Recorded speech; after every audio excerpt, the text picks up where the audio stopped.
Hey, what's going on, beautiful jellyfish? It's Tracy. Thank you so much for taking a little bit of time today to hang out with me. I really appreciate it. And in today's video, I'm going to be doing a video on my best and worst deals. I feel like I haven't done this in a while, where basically I talk about hits I have, misses I have. It's not meant to be like a total frustration. It's just meant to be a kind of like fun video about like, hey, look at these great deals I found, and then look at these times where I just totally missed out. So I have no idea what part we're on, maybe 5 or 6. I have no idea. But anyways, let's just go through it. So starting with the best is I have a bunch of the foil Vidalcan Oris, the borderless ones from some sort of master set. I don't remember. Whatever the set was, I went a little nuts. It's probably one of the most purchased sets that and Commander Legends I've purchased a ton from, because they just have such great staples, and I just there's great stuff in there.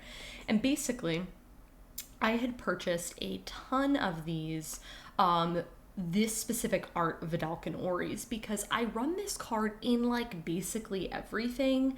So I want to say I've purchased like 5 or 6 of them. Now, probably like more, 4 or 5 actually. But I purchased a bunch of them. I don't think I got a crazy like deal on them or something like that. I paid about like maybe like $13, $15 per each or something like that. But this is my personal favorite art, and I purchased a bunch of these. I do have about one more on my list that I need to purchase, and I think I have it in everything. Foil wise. And then I do actually have an old school foil, like from Fifth Dawn. This is before it got a reprint that Paul got me, that I'm gonna still hang on to, because in Tassiger has a little like cool OG foils, you know? So, okay. Let's talk about a worse, and this is a huge miss for me, man, because it's such a specifically niche card, and I just feel like it's not a vibe. You know what I mean? And that is this little card called Artificer's Intuition. There's a really good chance that you've probably never seen this card before, because it's a very, very niche artifact card that works in a very specific type of thing. It's also blue, so if you're playing artifacts, you'd have to be playing blue to make this work. Here's my thing with this card, is that I ended up purchasing this for like $20, and I had it on Tamishi, and I didn't have Tamishi for a very long period of time. You guys didn't even see me with a Tamishi deck. Like, you only saw me when I changed it into Grand Arbiter, but I talked about building Tamishi. But I didn't even have Tamishi for very long before I just changed it to Grand Arbiter, because I just wasn't really happy with the way Tamishi was playing. And I felt like it was just really like not doing a whole lot, and then now I have Grand Arbiter and I'm much happier. Not to say that you can't make a good Tamishi deck. Anyways, this card, it's very, very specific. It's very niche. I ended up buying the foil for like $22, and it's probably just gonna sit in my binder for a long time, and it's just a huge waste of $22, and I'm upset about it. So that's why I'm telling you. All right. Let's talk about a best, and this is actually not a foil. I know Tracy's talking about a non-foil magic card. Let's everybody say a prayer. And that is Mox Amber.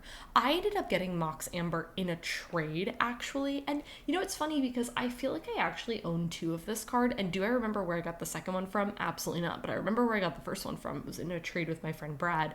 And we were trading, could not even tell you what I traded away. And for the most part, I'm not someone who like is bummed about letting cards go. Like, if it's in my trade binder, like, please take it. Like, that's what it's for. You know, I'm not someone who hangs onto cards in my trade binder. They're there for a reason. So we were trading, and I was like, you know what? I know this is foil, but the foil Mox Amber at the time, I couldn't even tell you what it is now, but it was like $45, $50 or whatever. And I ended up getting the non-foil for like, maybe it was like $25, $30 around there. And again, got rid of cards that I didn't care about getting rid of. And so I own a Mox Amber, which is really exciting. This one might have gone in either a Leela or a Grand Arbiter. Like I said, I own 2, and I don't know where the other one came from. It's just a random card that I just don't remember. So anyways, I'm really excited to own that card, even if it is a non-foil, because it's a great Commander staple. And I feel like too, it's a card that if I ever do get the foil of that card, hopefully it gets a reprint, because it is expensive. I feel like I can just trade that away pretty easily, or just keep it on the back burner for stuff. It's not a card that I would put in like every single Commander deck, but like I said, I own it in 2, and I'm happy to have that. So, okay. Oh man, this is such a silly one. So I got a Judge promo foil Karmic Guide. And do you know cards that you feel like you used to like, and then you realize this card really isn't even amazing? That's kind of how I feel about Karmic Guide. I like this card. I don't think it's amazing. And the problem is I ended up getting it, the Judge promo, I paid about 15-20 bucks for it, and I put it in Angels. The problem is my Angels don't die because everything is indestructible. So why did I purchase this card in the first place? It just doesn't make any sense about why I purchased it. Anyways, ended up getting this card. I think it's in our box. And I also bought on top of that other foil. I didn't buy the Judge promo for those because I think at that point the Judge promo had gone up. I don't even know what it is now. But I bought like the Eternal Masters ones or whatever. Those were like 2-3, so I'm not as sad about those. But why did I buy that for a deck that doesn't make sense? And now I don't even run that card in anything. Like I just don't have, like where else would I put it? I wouldn't put it anywhere else. It just doesn't make sense and it's just sitting there. I should probably honestly take it out because I want to say Paul might have it in Karametra. Maybe. I don't know. Anyways, it's a loss for me, dog. So, okay. Now moving on to the best, we have 2 of the Smothering Ties. I got these in foil. I paid about maybe $25-30 or so for these, maybe $35 or something like that. And honestly, I don't even know if they've dipped in price, but this is just I'm just happy to own it. Like, Smothering Tithe was always a card that I had always really wanted to own. Smothering Tithe was always a card that I wanted to own, but this is before it got a reprint, and it was pretty expensive. Maybe it was like 40 or 50 or so for the non-foil. And I was like, well, I'm just going to wait until it gets a reprint. And when it got a reprint, I snatched 2 of them up. So I have 2. I have one in Grand Arbiter, and I have the other in Alila, maybe? No. I have the other one in Angels. Oh my gosh, it's absolutely nutty in Angels. And I did a really awesome thing with Smothering Tide the other day, where I was playing it in Grand Arbiter, and I had Consecrated Sphinx, so I basically just played it, and I ended up winning on like turn 8 or something. That does not happen all the time. In fact, it happens very infrequently, but I just happened to draw my infinite combo and I won. It was really fun. It was a great time for me, not for everybody else. I was like, yeah guys, I'm gonna win. Smothering Tithe just gave me all the treasures that I needed. It's a great card. I love it. So the last card I'm trying to, I think the story of what happened with this is just kind of more of an annoyance than everything. And this is the card Mana Breach.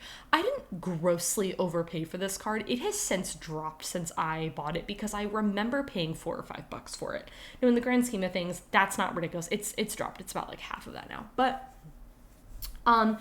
because I got the Rebecca Guire too, because of course I did. It's stunning. But I ended up getting this, and again, same thing. I got it for Tamishi, and I took Tamishi apart. And so it's a very specifically niche card that I just own, and like nobody else is really gonna want this card because it's a very specific card, and now I'm just sitting with it. So what am I doing here? What am I doing here with it? I don't know. It's just sitting, chilling in my life until someone wants this card or whatever. And I think the other thing too as well is like, I play Magic with a very select group of individuals. And on top of that, I trade with those individuals. And so if none of my friends are building something like this, it's just going to stay in the binder. Like I have some cards that some of you would look at and be like, how is this still in your binder? Like I have like a foil Renin 6, but none of my friends need a foil Renin 6. So it's just sitting there. And the last I checked, it was like $90. Like, what am I doing with this card? I don't know. Got any tips? Let me know. I don't know what I'm going to do with this. I also have like a borderless Sensei's Divining Top. What foil? What am I doing with it? Nothing. It's in there. Anyways, that was my rant for the day. But anyways, guys, that is everything for the best and worst deals. I'd really like to know what are some deals that you, don't tell me your worst deals. Only tell me your best. We're good vibes here. Good vibes here. Only tell me something that you scored that was really sweet. So if you enjoyed this video, go ahead and give it a thumbs up. Subscribe to our channel if you're not already, and I'll catch you on my next one.